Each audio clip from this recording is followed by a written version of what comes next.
Meron nga ako na-discover na ganito pala yung masarap na timpla sa pork barbecue na talaga namang nagmimelt sa bibig mo sa sobrang lambot. 2 kilo na lomo part ng baboy yung ginamit ko dito, tapos maglalagay rin tayo dito ng pisngi at kasama yung tainga. 3 bulb minced garlic, tapos lagyan din natin to ng soy sauce. Tansya-tansya lang yung ginawa ko dito, tapos maglalagay rin tayo ng oyster sauce.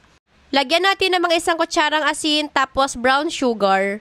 Mas maganda kapag brown sugar ganito ka-brown nagadagdag ng kulay sa pork barbecue, tapos kaunti naman na banana ketchup. Medyo maraming pamintang powder, tapos maglalagay tayo dito ng pineapple juice. First time ko nga lang maglagay nito sa pork barbecue, kaya naman may halong kaba talaga, pero nagtitiwala talaga ako na masarap tong gagawin ko. Tapos nag-add na rin ako dito ng siguro nasa 1 cup na Sprite, at nakalimutan ko nga rin pala ipakita sa video, naglagay ako dito ng 15 pieces na piniga na kalamansi.